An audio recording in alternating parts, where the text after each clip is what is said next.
Bonjour, je ne sais pas si vous m'entendez. Parfait.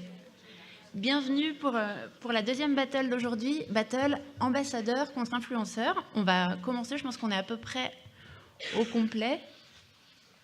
Donc merci à tous d'être venus. Je vais laisser à nos trois invités l'honneur de se présenter. Je vous préviens dès maintenant, on a une petite surprise potentielle si vous voulez intervenir, c'est qu'on a un 4e siège sur la scène qui est vide. Il est libre à tous. Donc si vous voulez à un moment poser une question, vous voulez venir sur scène, vous voulez débattre, vous n'êtes pas d'accord, vous êtes d'accord avec ce que disent nos intervenants, ou vous voulez apporter un point de vue de professionnel, vous pouvez monter sur scène, vous me faites signe, ou même vous vous imposez, vous venez vous installer, c'est fait pour. Donc si dès maintenant quelqu'un veut venir, n'hésitez pas, et sinon potentiellement nos invités pourront aussi vous dénoncer si vous reconnaissent dans la salle et qu'ils ont envie de votre point de vue. Donc voilà, méfiez-vous, mais vous êtes prévenus. Nicolas, je te laisse dire un petit mot pour te présenter. Bonjour, je m'appelle Nicolas. Bonjour, je m'appelle Morgane. Ça peut être drôle non. Ah, sinon, oui, on fait ça, mais bon, c'est à vos risques et périls. Donc, je m'appelle Morgane, j'ai le blog Little Gypsy. Ça fait 5 ans que j'ai arrêté le travail que j'avais avant, qui était animalière. Je travaillais avec les animaux. J'ai commencé à voyager de moi-même pendant plus de 2 ans. Et ensuite, j'ai créé le blog Little Gypsy. Et ça fait 2 ans que j'en vis. Enfin, je ne sais pas si on peut vraiment dire que j'en vis. J'en survis en tout cas parce que je n'ai toujours pas d'appartement, une vie à peu près normale. Mais en tout cas, c'est à plein temps. Je n'ai pas un autre métier à côté. Très bien. Nicolas, maintenant, le vrai Nicolas. Donc Nicolas de l'agence We Like Travel, agence social média qui active, sollicite et collabore avec à peu près 200 influenceurs par an sur une 50aine d'opérations d'accueil de blogueurs, de créateurs de contenu et également en conseil en stratégie sur pas mal de sujets pour nos clients en destination touristique, dont les stratégies ambassadeurs qui ont pu être discutées d'Only-Lyon, mais aussi de Savoie-Mont-Blanc ambassadeur et d'autres destinations qui ont envie de booster ce sujet. Romain Pavelec, donc je suis blogueur également. Mon blog c'est trip85.com, donc 85 pour l'année de naissance, hein, pas la région ou le département. Je suis blogueur depuis 2010 et puis fin d'année dernière, j'ai décidé de complètement arrêter tout ce qui était partenariat et de devenir complètement 100% indépendant. Voilà. Merci. Alors, vous êtes assez nombreux aujourd'hui. Je pense que le sujet intéresse. On a plein de questions sur le sujet parce que déjà, on va se demander si on base nos stratégies plutôt sur des ambassadeurs, plutôt sur des influenceurs. Sur la question des influenceurs, il y a plein de façons différentes de travailler avec ces influenceurs. Est-ce qu'on les paye? Est-ce qu'on les paye pas? Est-ce qu'on prend plutôt un gros influenceur, un influenceur local, un étranger? Il y a beaucoup de questions qui se posent. Donc moi, je vais attaquer directement avec toi, Morgane. J'aimerais bien que tu nous dises comment est-ce que toi, tu te positionnes et comment est-ce qu'on travaille avec toi, déjà. Voilà. Alors, on est comme ça. Alors, il faut bien faire la différence entre moi, quand je pars en voyage, et quand je travaille avec un office du tourisme. Quand je travaille avec un office du tourisme, je travaille main dans la main avec lui. Il y a un énorme travail en amont, même si on n'a pas l'impression quand après on est sur place et qu'on poste les photos ou quand on crée les vidéos. Je demande vraiment à l'office du tourisme ce qu'il attend de moi, ce qu'il aimerait mettre en avant de sa région ou du pays où je vais, les problèmes qu'il aimerait que j'aborde.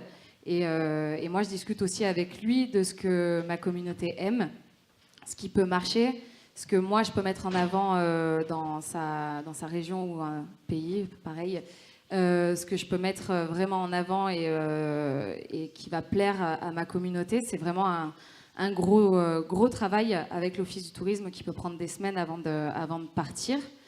Et je sais pas. Donc concrètement, je suis une destination, Je viens te voir, je te propose un sujet, je t'explique à peu près l'angle éditorial, je te donne des directions très précises et toi tu produis du contenu ou tu gardes ta liberté et tu... J'en discute beaucoup avec l'Office du tourisme. Déjà, je vais lui dire si c'est possible ou pas. Il y a il y a des gens qui m'ont demandé de travailler avec moi, qui m'ont proposé de créer du contenu que je savais très bien qu'il n'allait pas marcher par rapport à ce que ma communauté aime et à ce que je sais faire. Et par exemple, c'est des contrats que j'ai refusés parce que je reste dans ce que je sais faire et ce qui me ressemble. Et ensuite, par exemple, par rapport aux vidéos en s'amusant, les vidéos marrantes que je fais, c'est ce qui marche le mieux, ils vont me donner leurs problématiques, les clichés qu'ils aimeraient casser. Et de là, ensuite, par exemple, j'écris une vidéo, je leur lis la vidéo, parce que des fois, c'est pas forcément... on peut pas aborder tous les sujets et faire l'idiote sur tous les sujets d'un pays. Et ensuite, ils valident, et puis après c'est parti. Et après, je vais créer aussi du contenu sur Instagram, Twitter, des posts Facebook, et puis je vais parler avec le cœur de ce que je pense réellement de la destination et de ce que je suis en train de vivre. Tu fais partie d'un groupe de blogueurs qu'on appelle des influenceurs. Tu peux nous parler du distinguo peut-être, et Romain, tu vas en parler aussi, je crois. Voilà. Pourquoi on a mis influenceur dans le nom de l'atelier et en quoi il y a ce rôle d'influenceur qu'on peut apprécier ou sur lequel on peut se poser des questions, mais qui amène quand même une question d'audience que tu touches et de capacité à influencer des gens. Moi, je dis toujours que créer un blog, tout le monde en est capable. Avoir envie de transmettre quelque chose aux gens et de leur donner envie de faire des choses ou que ce soit par exemple réaliser leurs rêves, il y en a moins. Il y a moins de gens qui créent un blog pour ces raisons-là. Influenceur, c'est un mot un peu bâtard et lourd de responsabilité, je trouve, d'entendre d'être qualifié comme ça. Mais aujourd'hui, oui, quand j'ai une relation de confiance qui a été établie avec ma communauté et qui est très importante pour moi. Je leur ai jamais menti et je leur mentirai jamais parce que pour moi, c'est eux le plus important dans ce que je fais aujourd'hui. C'est grâce à eux que j'en vis aussi. Quand je leur dis quelque chose, si je leur dis que cette marque, pour moi, elle est bien ou ce que je suis en train de vivre dans telle région ou tel pays, c'est génial, ils vont me croire et il y en a qui vont y aller parce qu'ils me croient réellement et je ne mens pas. Je pense réellement ce que je suis en train de dire et je pense que c'est à partir de là qu'on peut dire qu'on est influenceur parce qu'on influence les gens sur leur choix de leurs vacances, sur le choix d'une marque de sac à dos qu'ils vont prendre et voilà, je pense que c'est la petite différence. Est-ce que tu as des exemples que tu pourrais nous donner, par exemple, sur les dernières campagnes que tu as faites et qui ont réussi, lesquelles tu pourrais nous citer et quel retour tu as justement? Est-ce que c'est un retour sous forme de commentaires, de personnes qui vont te citer après quand elles vont aussi aller découvrir les destinations? Comment tu le mesures en fait? Là, un exemple, par exemple, je suis partie en Colombie-Britannique, mais là ça remonte à quelques années. J'ai travaillé pour l'Office du tourisme du Canada. La Colombie-Britannique, c'était réellement l'endroit que je rêvais d'aller depuis toute petite. Donc c'est vraiment, j'ai parlé avec le cœur pendant cette opération et ça s'est très bien transmis avec ma communauté. Aujourd'hui, je vois les répercussions 2 ans plus tard, où j'ai une bonne centaine, voire plus de gens qui m'envoient des photos d'eux en Colombie-Britannique, ou par exemple qui sont sur cette plage où je suis allée voir les orques, où je suis partie en kayak voir les orques, et je sais que j'ai des messages ou des remerciements de gens qui me disent « Grâce à toi, je suis allée là-bas, j'y aurais jamais pensé », ou « Je suis là et j'ai vu les orques et je t'en remercie ». J'ai travaillé aussi, par exemple, je travaille régulièrement avec Skyscanner. Skyscanner, par exemple, c'est un comparateur de prix que c'est moi qui suis allée les démarcher, tout simplement parce que c'est le comparateur de prix que j'utilise depuis 5 ans. depuis que je voyage et qui est pour moi réellement, à mes yeux, le meilleur comparateur de prix qu'on peut utiliser. Donc j'avais aucun reproche à me faire en travaillant avec eux et à dire réellement dans mes tutos, si vous cherchez un billet d'avion, voilà, il y a Skyscanner, ils proposent telle option, telle option. Et aujourd'hui, je sais que beaucoup de gens utilisent Skyscanner. On a même créé un groupe qui s'appelle Copains de voyage, où j'ai créé ça avec cette marque, où les gens se proposent entre eux des voyages quand ils ont peur de partir seuls. Et Mathilde, qui travaille pour Skyscanner et avec qui je travaille régulièrement, poste des promos du coup sur ce groupe, des promos de vol via le comparateur de prix Skyscanner, et ça marche super bien. On a à chaque fois une audience record sur le site, à chaque fois qu'on poste une vidéo tuto. Et je trouve ça vraiment génial. C'est un cercle virtueux, je trouve, parce qu'on travaille, on aide une marque, on la met en avant. On aide aussi sa communauté parce qu'on pense réellement ce qu'on dit et ce qu'on fait. Et on aide aussi du coup sa communauté parce que je n'influencerai jamais ma communauté à aller sur un comparateur ou une marque qui pour moi n'est pas avantageux pour eux mais qui rémunère assez bien. Ça ne sera jamais le cas. Je ne sais pas si je réponds bien. Oui, tu réponds bien. Ouais. Je me demandais justement, j'ai l'impression quand même que ce qui va faire l'intérêt de tes vidéos, c'est ta vraie envie d'aller sur une destination. Donc quelle est la part justement de destinations que toi tu vas démarcher contre des destinations qui viennent te chercher. Aujourd'hui, c'est quand tu nous parlais du Canada tout à l'heure, c'était eux, tu es allé les voir. Non, c'est eux qui ont D'accord, venus me c'est chercher. eux, mais toi, tu avais envie d'y aller. Oui. Voilà. Oui. Donc ça tombait bien. Ça tombait bien. Mais... Quand on devient blogueur professionnel, et j'ai la chance d'avoir une très grosse communauté et que du coup, de recevoir une bonne centaine de mails par semaine de gens qui aimeraient travailler avec moi, ça me donne du coup la chance de pouvoir trier et d'en choisir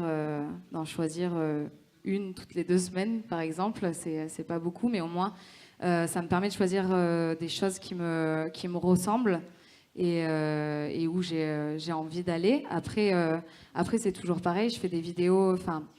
70% des vidéos que vous pouvez voir sur mon site ou sur ma chaîne YouTube sont des vidéos que j'ai créées de moi-même. C'est pas des vidéos qui ont été faites sous contrat. Parce que je pense que c'est important de continuer à faire des choses de soi-même et pour garder sa personnalité. Parce qu'on peut vite l'oublier si on n'est que sous contrat et qu'on devient une femme d'affaires qui fonce tête baissée. Et aussi pour éviter de ressembler à un espace pub sur son blog et sur sa page, parce qu'on touchera moins les gens, parce qu'ils auront l'impression d'être plus achetés qu'autre chose. Et je ne sais plus la question. Ce que tu éclaires là, et c'est un peu l'introduction de cette conférence, c'est ce qu'on voulait vous dire, parce que quand on a préparé ça, c'était que on amène là le sujet de la véracité et de l'authenticité. Et l'introduction de Morgane va exactement là-dessus, c'est... ambassadeur versus influenceur, ça amène aussi la question de l'authenticité, de la véracité des ambassadeurs locaux ou d'un club d'ambassadeurs impliqué et des influenceurs où tu abordes un travers sans le nommer qui est celui des sursollicitations, et Romain va en parler, de l'authenticité, de la véracité, du geste parfois maladroit de collaboration avec des marques un petit peu border qui font que certains influenceurs se fourvoient dans des partenariats pas toujours heureux, notamment pour leur communauté, et qui parfois en payent le prix fort. Et c'est là que certaines marques peuvent aller vers une stratégie d'influenceur ou se méfier d'une stratégie d'influenceur. Je crois qu'il y a Thomas de Tignes qui est là, n'est-ce pas, qui n'a pas encore fait d'accueil influenceur, mais comme de nombreuses autres destinations françaises, il y a Valto, il y en a d'autres qui restent pour l'instant circonspects par rapport aux influenceurs. Ne regardez pas le sol, messieurs, c'est une bonne démarche. Non, mais c'est une bonne question de se dire est-ce qu'on active des influenceurs, est-ce qu'on crée notre club ambassadeur. Donc on va essayer d'y répondre.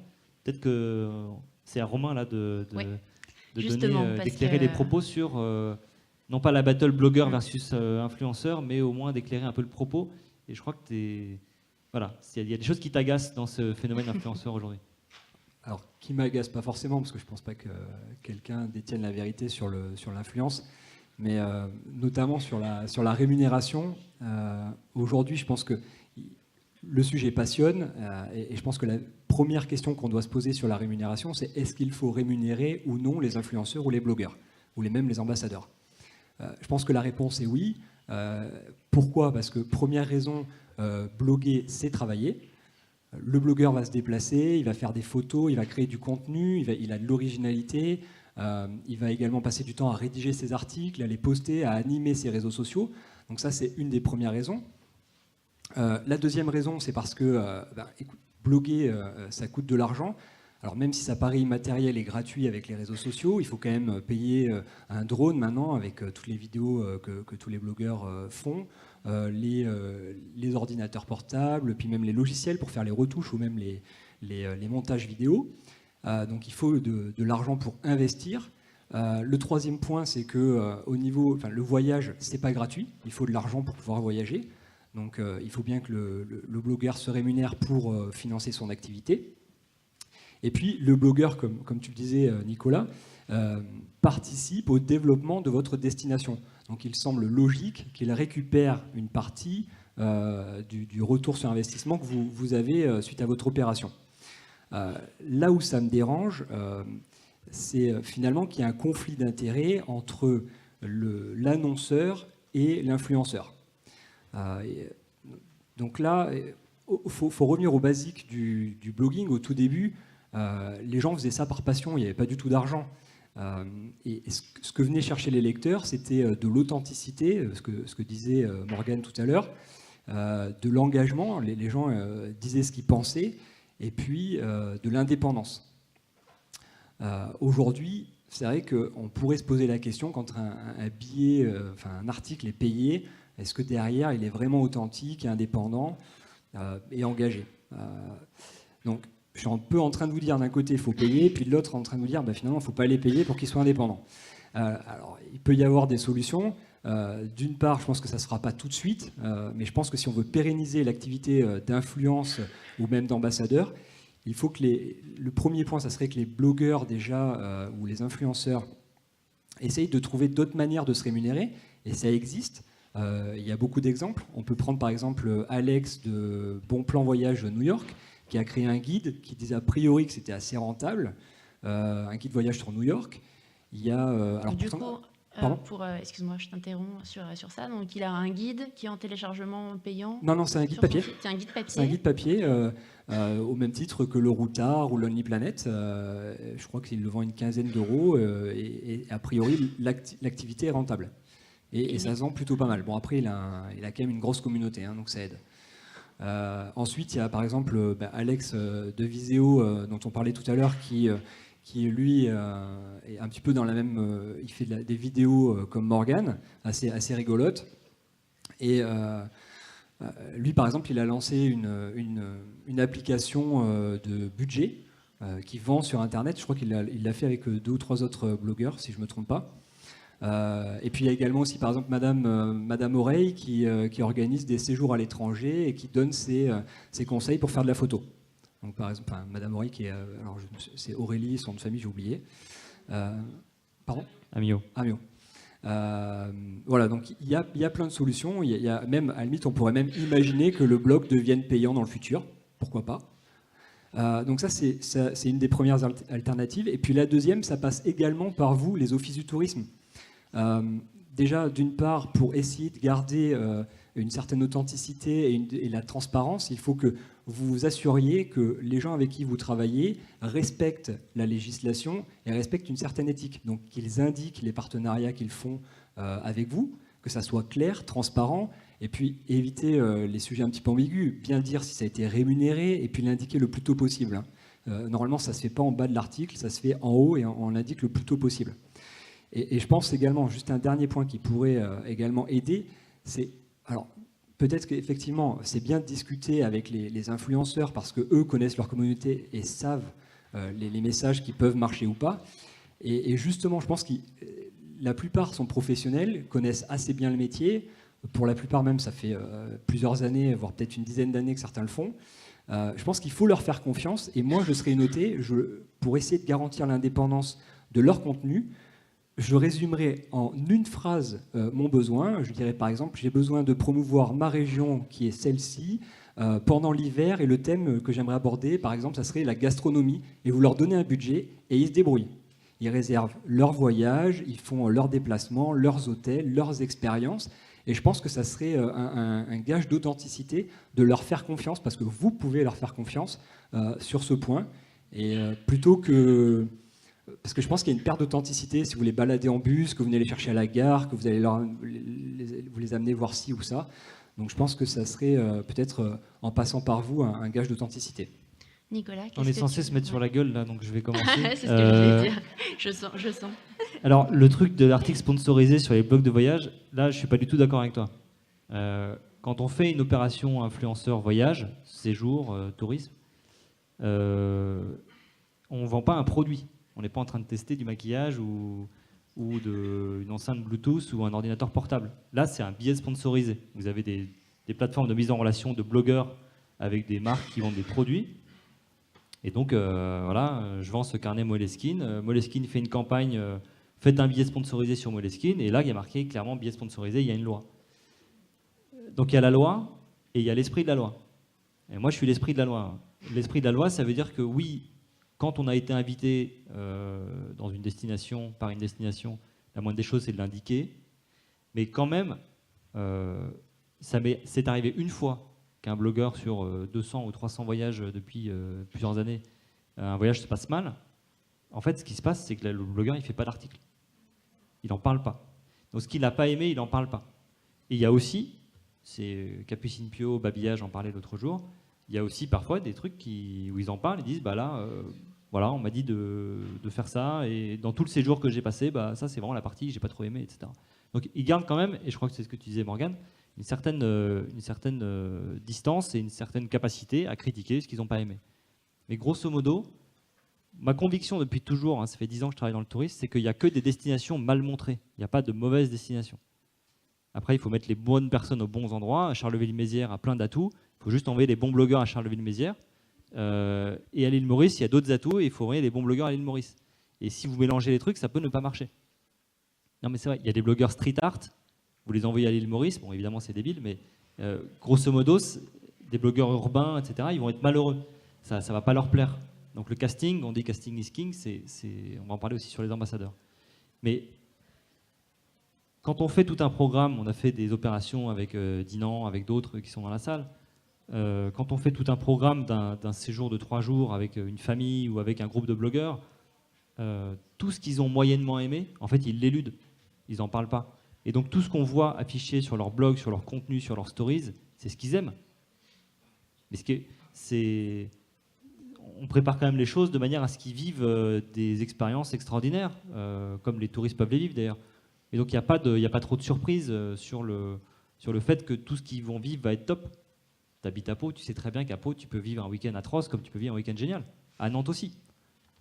Donc c'est une manière de montrer la destination et de créer un parcours qui fait que le blogueur va pouvoir faire son choix et montrer du positif et donc éluder la question de l'article sponsorisé ou pas sponsorisé. C'est pas un billet sponsorisé, on l'a pas payé pour qu'il fasse son billet. On l'invite, parfois on l'invite avec une commande de contenu pour faire des contenus, mais la mention, pour moi, en fin d'article ou sur les contenus de manière discrète, elle est indispensable, mais c'est pas le truc qui doit clignoter parce que ça rend la lecture fausse. Et en plus, c'est même pas nécessaire puisqu'il y a une vraie réalité de ce qu'ils ont vraiment aimé. Moi, je ne connais aucun blogueur qui a parlé d'un truc qu'il n'a pas aimé en disant que c'était bien. Ou alors, c'est vraiment là, c'est du billet sponsor. Et je vous parle de Tenerife alors que je ne suis jamais allé à Tenerife. Ce qui est déjà arrivé parce qu'il y a eu des campagnes, pas pour Tenerife, mais pour d'autres, qui faisaient la promo d'une destination où ils ne sont pas allés. Donc, ça peut toujours un peu étonnant. Donc, la question de la rémunération que tu évoquais, je suis assez d'accord avec toi. Bloguer, être un ambassadeur, ça nécessite une rétribution. La question pour Lilion s'est posée, Camille, tu pourras nous en parler après, mais il faut redéfinir le pourquoi devenir ambassadeur aussi. Quand on crée un club, on va passer un peu plus de temps tout à l'heure là-dessus, mais il faut un bénéfice, en fait. Moi, vous me demandez d'être ambassadeur de Nantes. Nantes, j'adore, j'y habite depuis 10 ans, je suis hyper heureux, mais je gagne quoi à me casser les oreilles, à écrire des articles pour le site de la ville, à faire des photos, enfin c'est super, hein, mais à un moment où en fait j'ai besoin d'un bénéfice. Et la collaboration avec des blogueurs et des influenceurs fait que rien que le voyage, contrairement aux autres produits, est déjà un bénéfice, puisque le coût d'un séjour peut avoisiner les 1 000 € par personne pour 3 jours à peu près. C'est ce qu'on a estimé sur des blog trips, des accueils blogueurs individuels ou même à plusieurs. Vous mettez bout à bout les frais de transport, les frais de bouche, les activités, etc. C'est un coût qui est assez important. Donc là, il n'y a pas forcément de rémunération, mais il y a un coût du voyage qui constitue une sorte de rémunération. Mais pour les ambassadeurs, c'est pareil, hein, faire des Instameet, faire des... on va montrer après une vidéo, mais d'ailleurs on peut la montrer maintenant, c'est la bascule entre ambassadeurs, influenceurs, blogueurs, c'est-à-dire comment en fait tout le monde, tous les acteurs, le tripartite blogueur, alors blogueur, influenceur, le distinguo peut se faire sur l'audience. Bon, on dit influenceur souvent pour des gens qui sont assez connus. Non mais c'est vrai, on ne dit pas influenceur quand on a 500 visiteurs sur son blog ou 200 abonnés sur Instagram. Mais il y a quand même un élément assez intéressant que Tourism Australia a mis en avant dans une vidéo qu'ils ont faite il y a 2 ans, qui montrait que les locaux étaient les premiers ambassadeurs de l'Australie. Voilà. Et que ces locaux... Derrière. Non, alors attends, parce que j'étais pas du tout au bon endroit. Si, derrière. Et que ces locaux, pour certains... Non, je vais avoir besoin de ton aide, Nicolas, je crois. Pour certains... Je sais pas où on a caché la vidéo tout à l'heure. Ici. Hop. Et du coup, tu le vois là sur l'autre.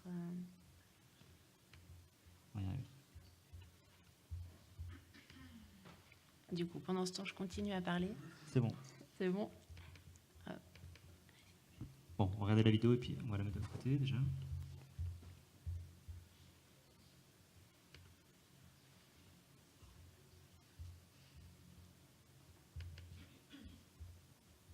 C'est en anglais. When the world looks to Australia, there are no dark skies, rush hour traffic, or grey, faceless crowds. No, when they look at us, they see this. And it's all thanks to you at Jewel Z and you at Colin Davis Photography. You make our great country even greater by sharing it with the world. Yes, at Quinton Chester, your beautiful little picture of this beautiful little fella definitely counts. And if you don't believe us, count the numbers. So, hands on smartphones, people. Here's how you get involved. Get out and take photos and videos. We love animals, scenery, yummy food, water, animals that live in the water, more scenery, and, well, all this kind of stuff. To help out, post directly to Tourism Australia's Facebook page. Use hashtag #SeeAustralia or the @Australia tag on Instagram. Or tweet anything you love with @Australia. Tourism Australia will feature the best daily. Because the more people that get to see your great stuff, the more people will fall in love with our great home. So go forth and share Australia. Australia. Donc c'est une vidéo à destination des habitants de l'Australie comme étant les premiers ambassadeurs et notamment les premières personnes sur le territoire à pouvoir capter ces contenus-là et à se mobiliser pour la cause du tourisme en Australie, avec une notion intéressante de social media management qui est indispensable pour l'animation ou le début d'animation d'un réseau ambassadeur, qui est, comme je le disais, la rétribution. Et la première des rétributions quand on anime un club ambassadeur autour des contenus, c'est de partager ces contenus en priorité. Et donc que les habitants, les locaux, les Instagrammeurs locaux, les blogueurs locaux, tous ceux qui ont un attachement pour leur territoire, soient rémunérés de manière tout à fait symbolique par un partage. le like aujourd'hui, le partage sur des réseaux officiels de la destination constitue une sorte de rémunération tout à fait non financière, mais tout à fait considérée comme telle. Romain, tu voulais répondre, je crois. Alors, par rapport à la rémunération, tu veux dire, ou par rapport au... Moi, j'avais une question, tiens, Alors, Romain, pour toi, parce que justement, quand je vois ça, je me dis, bon, bah, finalement, travailler avec des influenceurs, c'est un budget, ça prend du temps, on va monter toute une campagne autour, on n'est pas forcément sûr du résultat, que ça va plaire à la cible, alors que finalement, là, j'ai plein de mini-influenceurs qui vont faire le travail, ça a l'air presque magique. On se dit, bah, voilà, il suffit de donner les bonnes clés et on a plein de personnes, au lieu de capitaliser sur quelques-unes seulement, on a plein de personnes qui vont faire ce travail d'influence à grande échelle. Alors toi, comment est-ce que tu te positionnes là-dessus? Qu'est-ce que t'en... Alors effectivement, l'avantage de travailler avec des ambassadeurs, c'est qu'on a des locaux qui font la promotion presque gratuitement sur le sujet. Et l'avantage aussi, c'est qu'ils ont une présence annuelle. Donc ils peuvent aussi bien poster une photo des Blue Mountains en plein soleil, en plein été, comme sous la neige en plein hiver, notamment pour l'Australie. L'avantage qu'ils ont, en plus, c'est qu'ils parlent anglais, donc c'est facilement exportable comme message. Ils peuvent aller aux États-Unis, enfin partout, tout le monde parle anglais maintenant, c'est un peu la langue universelle. En France, par exemple, attirer des Australiens en demandant aux locaux de s'exprimer en français, je ne suis pas sûr que ça marche. On ne les fera pas venir. En fait, je pense que la différence entre ambassadeur et influenceur, c'est parce que ce n'est pas le même objectif. Les influenceurs, pour moi, hein, ma vision, c'est l'influenceur va plutôt aider dans le choix de la destination du voyageur, donc l'orienter plutôt vers telle ou telle destination en fonction de ce qu'il aime et de la confiance qu'il a envers l'influenceur. Et puis l'ambassadeur, lui, va arriver plutôt dans la deuxième étape, quand le voyageur il sait où est-ce qu'il veut aller. Il va se rapprocher de celui qui sait, qui connaît les bons plans, qui est là toute l'année, qui a des petits conseils de locaux. Et là, il va plutôt peut-être se rapprocher des ambassadeurs ou de leur site ou de leurs réseaux sociaux quand il va faire sa préparation de voyage. Voilà, c'est comme ça que je différencie un petit peu les deux.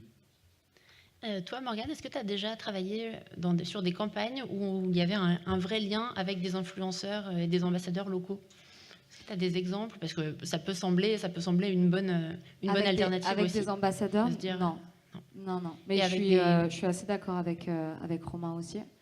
Moi, je suis niçoise et je fais souvent, mais c'est vraiment avec le cœur que je le fais, de poster ou de faire des snaps et de dire voilà, ça c'est chez moi, montrer un peu des petits endroits. Mais après, si je fais ça tout le temps, je vais perdre aussi ma communauté. Et parce que c'est pas ça qu'ils recherchent chez moi tout le temps. Là, ça fait par exemple plusieurs semaines que je reste sur Nice et que du coup je poste, je fais beaucoup de snaps je parle beaucoup de cette ville. Là, ça y est, ils commencent à en avoir marre et ils commencent à le reprocher que je voyage pas assez là et qu'il est temps de repartir. Au moins, tu sais ce qu'ils attendent, de ce qu'ils attendent pas. Mais c'est vrai représenter sa ville, on parle là pour le coup, on parle réellement avec le cœur et c'est ce que les gens aiment aussi. Et là, un exemple, la semaine dernière, j'ai posté une vidéo sur qu'est-ce que c'est chiant d'habiter à Nice. Et j'ai montré un peu tous les coins que je connaissais et que quelqu'un qui vit à Nice peut connaître, mais que si un influenceur vient sur Nice, il ne pourra pas aller voir parce qu'il ne connaîtra pas. En une semaine, on ne peut pas savoir tout ça. Elle a super bien marché, mais voilà, moi j'ai fait mon taf. Je ferai sûrement peut-être une vidéo marrante sur Nice, mais après je ne peux pas faire plus, sinon il va aller voir le blogueur d'à côté, on dirait c'est bon, manger le pain bagna, celle-là, fait plus de voyage. C'était spontané ou c'était en partenariat avec Non, j'ai fait de moi-même. J'ai fait de moi-même parce que j'ai montré des endroits qui étaient aussi dans le Var. Et je voulais vraiment les montrer. Et du coup, je ne voulais pas m'empêcher de le faire parce que je voulais faire quelque chose avec Provence-Alpes, Côte d'Azur. Voilà, c'était vraiment... je voulais faire la vidéo de cette manière-là et pas des battles de département à côté. Ça peut arriver. Oui. Il y a des battles. Ce qui est intéressant, et là où toi tu constitues une ambassadrice pour le territoire, c'est que tu es bien sûr une tête de pont, une sorte de VIP sur lequel on peut faire du marketing et tu peux être sollicité comme égérie, mais tu es avant tout niçoise. Et donc là, la notion d'attachement est très importante et la construction, le début de la construction d'une campagne ou d'un club ambassadeur ou d'une démarche ambassadeur, c'est d'abord de cartographier les personnes influentes, les personnes qui postent, les personnes qui parlent de votre territoire. Aller chercher des blogueurs qui sont à l'autre bout de la France ou à l'autre bout de l'Europe pour aller les faire parler de chez vous. Quand on démarre une stratégie social média pour nos clients et qu'ils commencent à nous dire on va faire des blogueurs, on leur dit d'abord tu vas faire bien l'animation de tes réseaux sociaux et puis ensuite tu vas aller chercher si dans les locaux il n'y a pas déjà des gens qui sont tes premiers pourvoyeurs de contenu comme les Australiens font pour Tourisme Australia, comme les habitants de Dinan, Vallée de la Rance peuvent être pour Dinan, Vallée de la Rance, et etc., etc. Chaque territoire a des milliers d'habitants, des centaines de milliers d'habitants, ou des centaines de milliers de personnes qui sont peut-être expatriées ou qui sont quand même en forte affinité avec le territoire. La première démarche à faire, c'est d'essayer de cartographier, et c'est hyper facile avec des searches sur Instagram, avec des searches sur des outils gratuits, d'essayer de voir qui poste des contenus, à quelle fréquence, et avec qui on pourrait se rapprocher pour organiser des journées ambassadeurs, pour faire un petit cocktail, un petit Instamit, commencer ces démarches-là qui sont entre guillemets gratuites et qui peuvent petit à petit générer un sentiment d'appartenance à une communauté. Et le sentiment d'appartenance, par exemple à Only Lyon, c'est un travail de marketing territorial, c'est un travail de marketing touristique, mais c'est aussi un travail de sollicitation et d'investissement des habitants locaux. Autour d'une marque, donc là il y a une plateforme de marque, on peut difficilement faire rentrer les gens dans une démarche stratégique autour d'une marque et un sentiment d'appartenance si votre marque et votre territoire de marque il n'est pas posé. Et là Only Lyon c'est la marque parfaite, Savon Blanc c'est la marque parfaite, mais il y en a plein, des love brands, ce qu'on appelle des love brands, c'est voilà, l'Australie ou d'autres, mais bon, ça peut être Dinan la love brand, c'est pas une question de nom.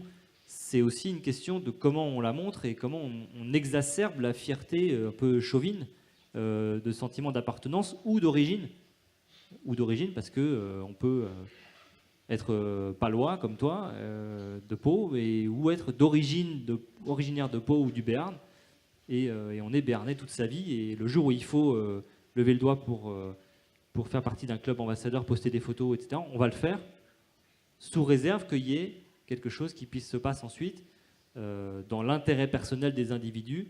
Et la démarche, là je prends un autre exemple de Savon Blanc ambassadeur, a été celle-ci, elle est en cours de construction, c'est un exemple comme d'autres, mais je le connais, donc je pense que ce serait bien que tu nous parles de Only Lyon aussi.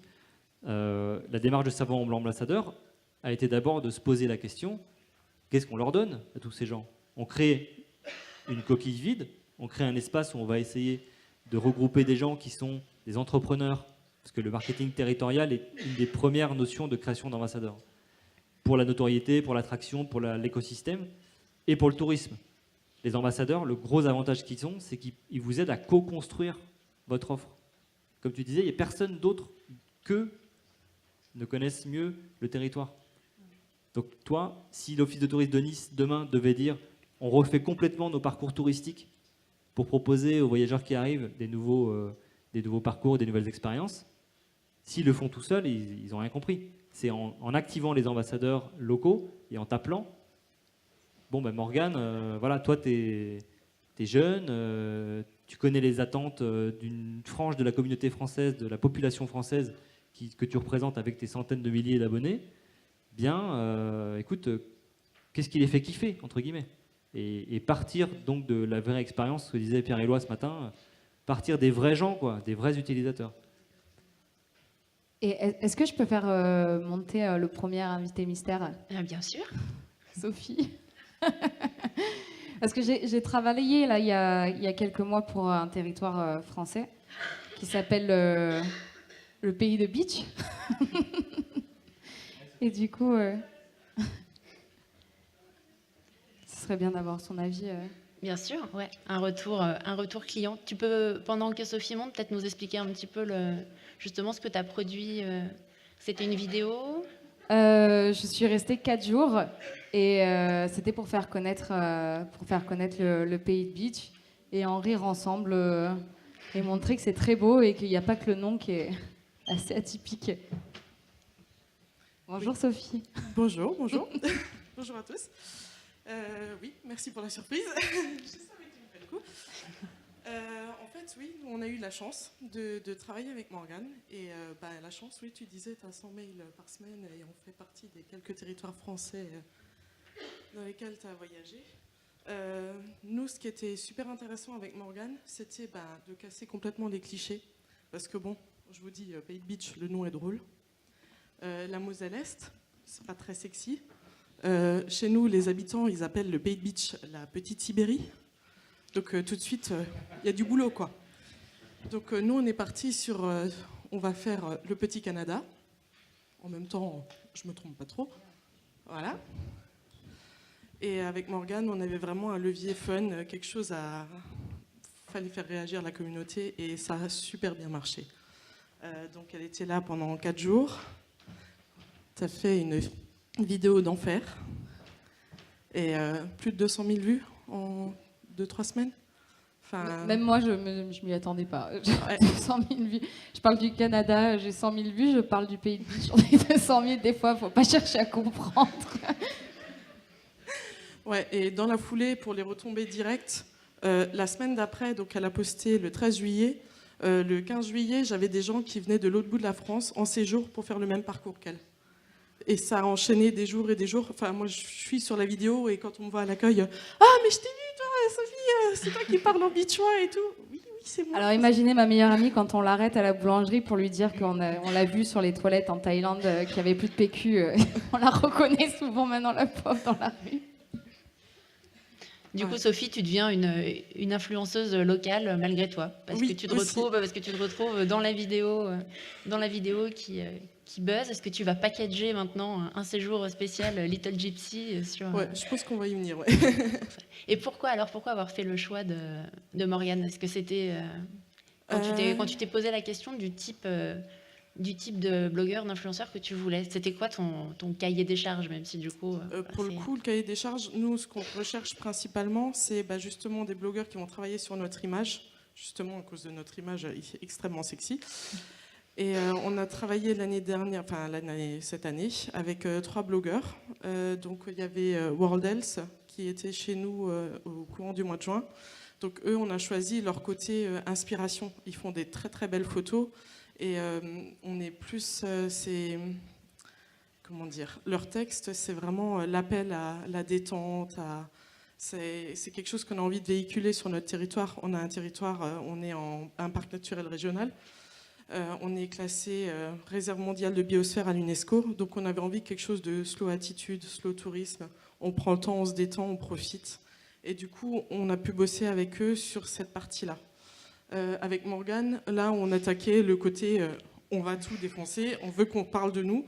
C'était le moyen de faire du buzz et vraiment d'amener du fun sur notre territoire, quoi. Qu'on ait une autre image. J'ai une question.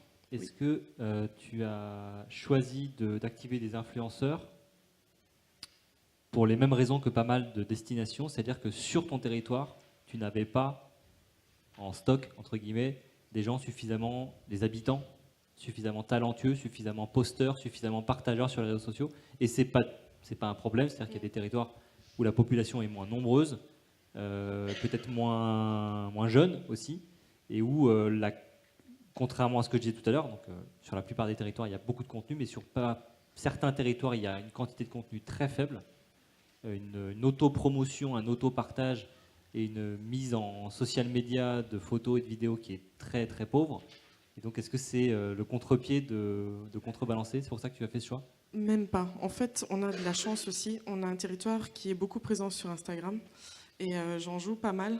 J'ai activé avec des Instamites, on a activé quelques ambassadeurs locaux. Je travaille avec Igers Lorraine beaucoup, justement pour faire parler du territoire. Là, j'ai organisé, on en est au 5e Instamit, il y a un 6e en préparation. Et à chaque fois, on arrive quand même à... ils ne sont pas très très nombreux, parce que bon, je disais, territoire Moselle-Est, c'est toute une organisation. Faire venir, on est à 1h, 1h30 de Metz ou de Strasbourg.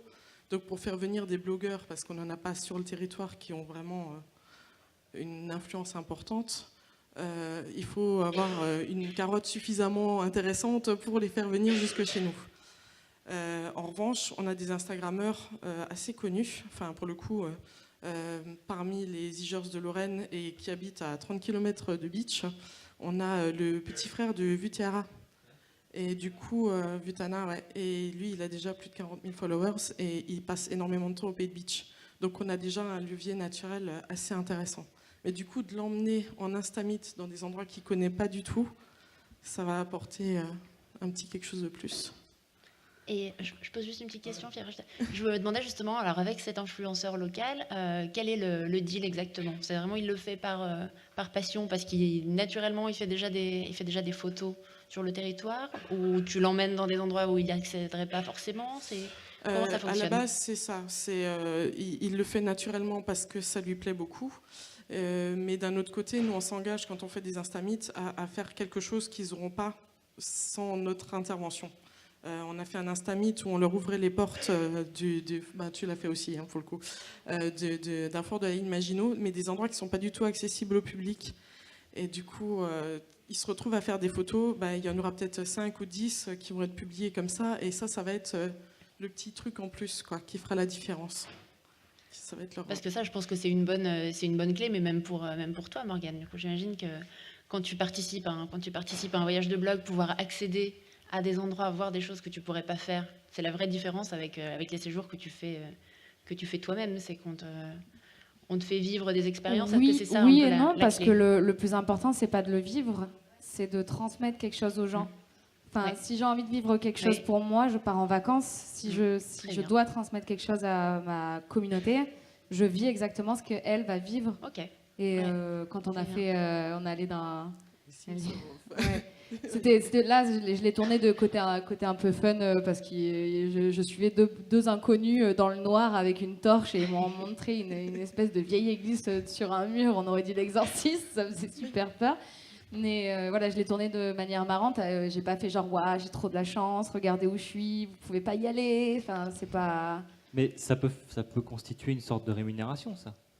C'est-à-dire que dans une communauté d'ambassadeurs, si tu cherches à apporter des plus, à apporter de l'exclusivité à des gens que tu ne peux pas payer, type Vutana ou d'autres Instagrammeurs locaux, leur ouvrir les portes d'endroits exclusifs et leur dire, voilà, nous, notre club Instagrammeur ou notre club de photographes locaux, en étant membre de ce club et en étant actifs sur la communauté, en étant ambassadeurs de Beach, ils ont accès à des lieux inaccessibles au public.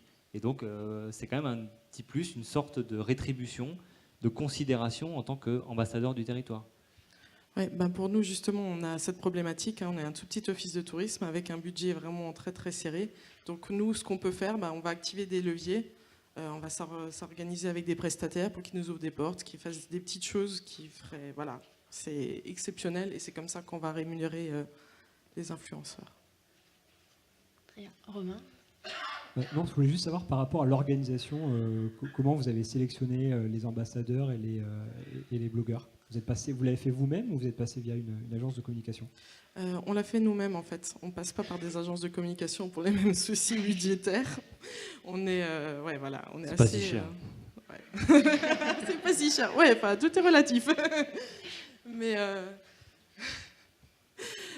oui, on traîne beaucoup sur le web à chercher vraiment l'inspiration pour nous. Et généralement, on va être touché par des personnes et c'est vers ces personnes-là qu'on va se diriger naturellement, parce qu'on sait que on va se reconnaître dans leur communauté et on va avoir envie de faire passer des messages et on sait que chez nous, ils vont trouver de la matière à donner à leur communauté, quoi. Enfin, ils vont trouver les bonnes choses. Et je pense que c'est aussi très pertinent, très important de bien sélectionner, de bien se mettre d'accord, de bien discuter pour être sûr que les retombées soient vraiment les plus importantes. Si tu n'as pas, si tu as pas le bon blogueur au bon endroit, ça ne peut pas fonctionner.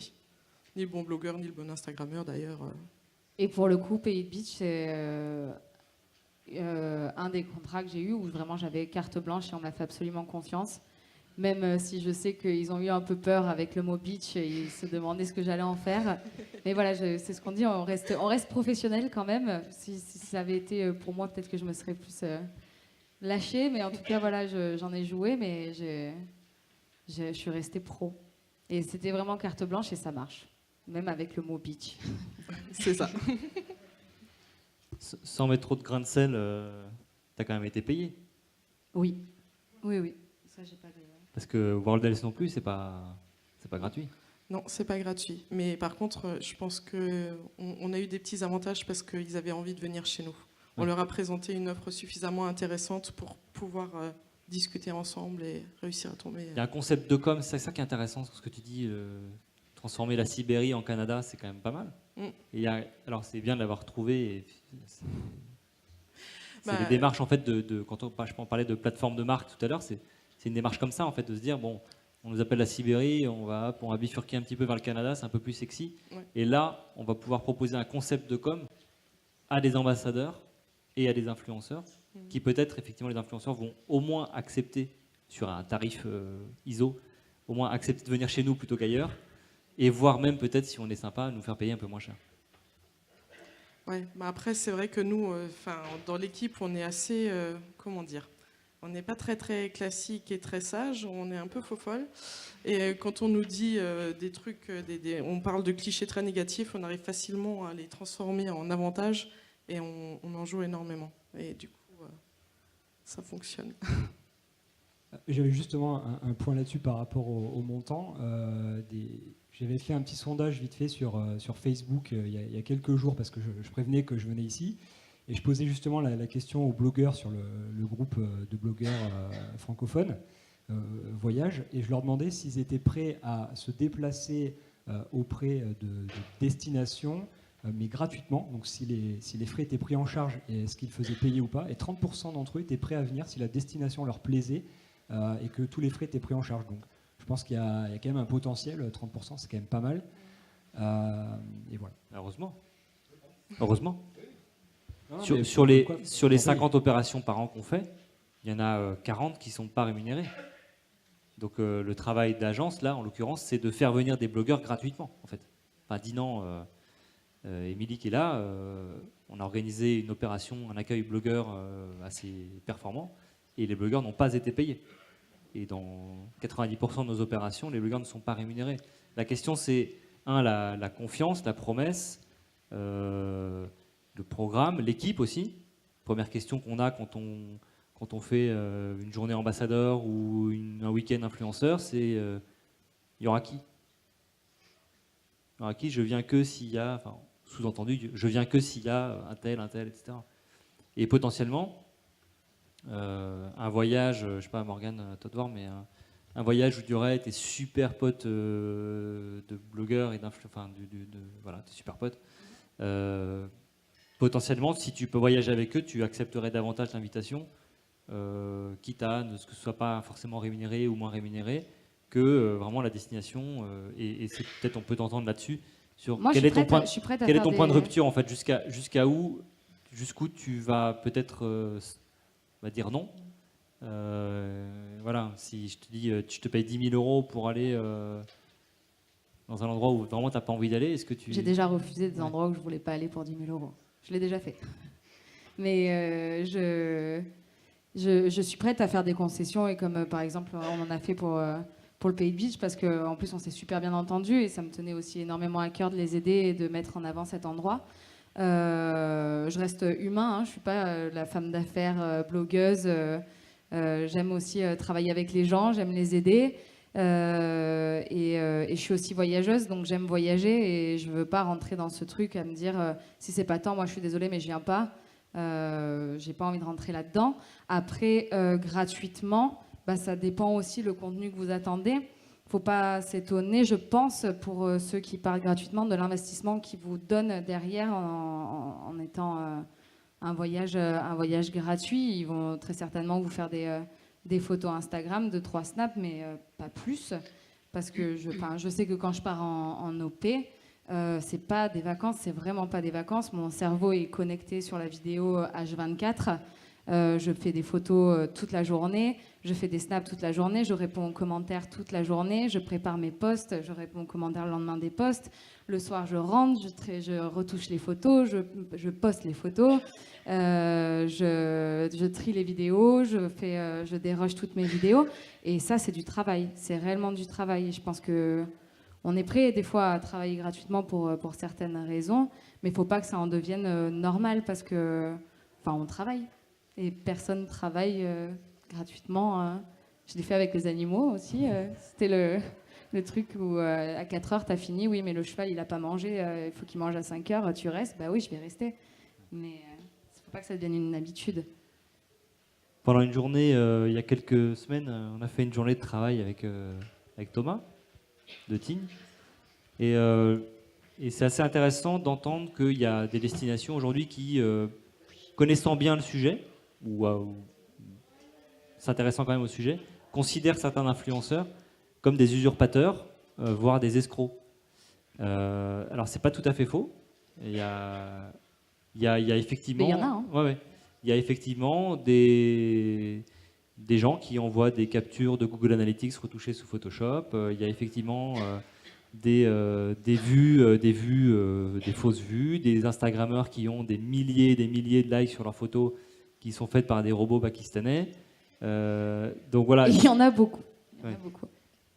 Donc c'est aussi un métier de savoir dissocier le vrai du faux et dissocier des gens qui sont capables, comme tu dis, d'en faire beaucoup plus, qui vont être invités pour une raison et pour un montant, mais qui vont se démener pour faire le job pour lequel ils ont été payés et souvent en faire beaucoup plus. Moi, dans la plupart des cas d'invitation de blogueurs et d'opérations blogueurs, on est extrêmement agréablement surpris des rendus, du nombre de contenus qu'on a à la fin, blogueurs qui font 3 articles au lieu d'un, etc.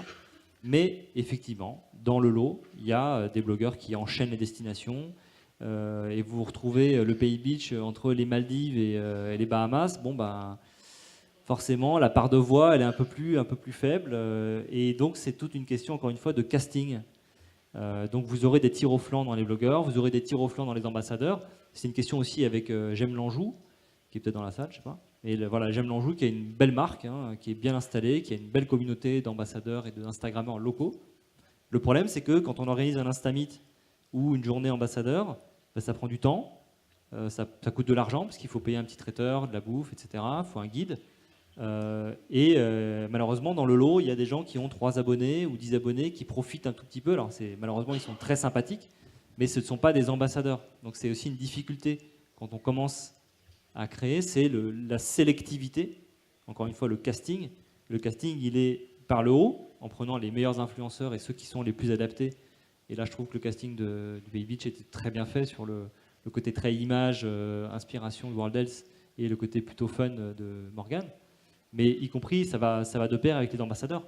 Et d'ailleurs, on n'est pas que 3-4 sur scène aujourd'hui, on est 5 avec Camille. Est-ce qu'on a le temps de t'écouter un peu sur Only Lyon ou pas? Pas trop, malheureusement, ça fait un peu...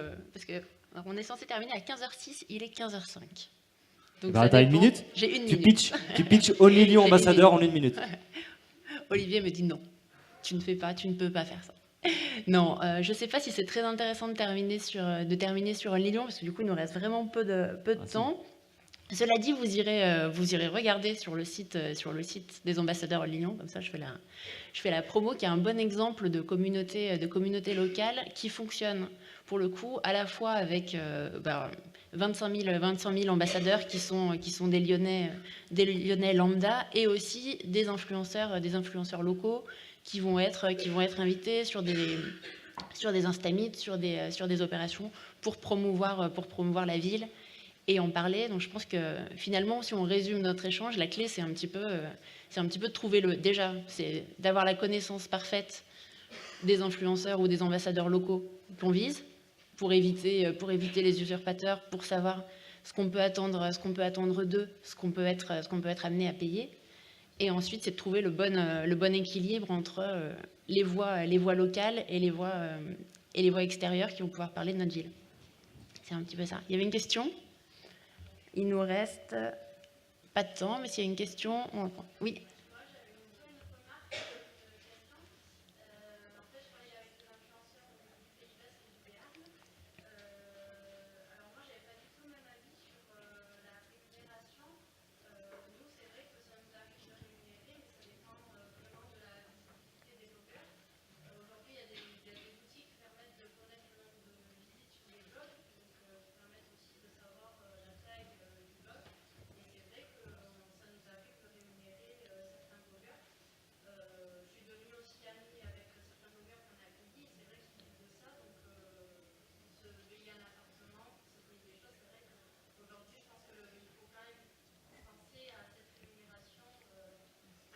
Et donc on est d'accord. Oui.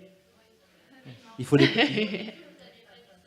Ben, l'accueil constitue une rémunération. Après, quand on leur demande plus, quand on passe une commande de contenu, comme disait Romain, là, la rémunération, elle se fait en monnaie sonnante, clairement. Et pour Morgane, c'est un vrai business.